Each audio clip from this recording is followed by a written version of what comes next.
একটি বড় বনে সানি নামে একটি ছোট কাঠবিড়ালি বাস করত। সানি ছোট ছিল, কিন্তু সে খুব বুদ্ধিমান এবং পরিশ্রমী ছিল। সে প্রতিদিন বাদাম সংগ্রহ করত এবং শীতে খাওয়ার জন্য গাছের গর্তে সেগুলো মজুত করত।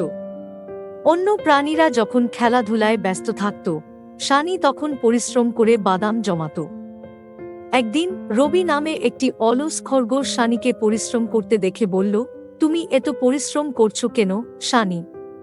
এখন প্রচুর খাবার আছে, আমার সঙ্গে খেলতে এসো। সানি হেসে বলল, আমি শীতের জন্য প্রস্তুতি নিচ্ছি। তখন খাবার পাওয়া কঠিন হবে, আগে থেকেই প্রস্তুত থাকা ভালো। রবি হাসল এবং লাফিয়ে চলে গেল। শীত এখনো অনেক দূরে, আমি পরে ভাবব। দিনগুলি কেটে গেল এবং শরৎ শীতকালে পরিণত হল। গাছের পাতা ঝরে গেল, মাটি তুষারে ঢেকে গেল, আর কোথাও খাবার ছিল না। রবি ক্ষুধার্ত ও ঠান্ডায় কাঁপতে লাগল।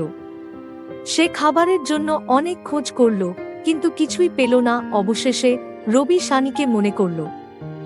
সে সানির গাছের গর্তে গিয়ে কড়া নাড়ল।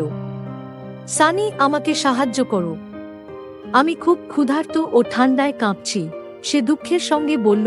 সানি দরজা খুলে রবিকে ভিতরে আসতে দিল। সে নিজের খাবার রবির সঙ্গে ভাগ করে নিল এবং বলল, আমি তোমাকে আগে থেকেই বলেছিলাম, রবি।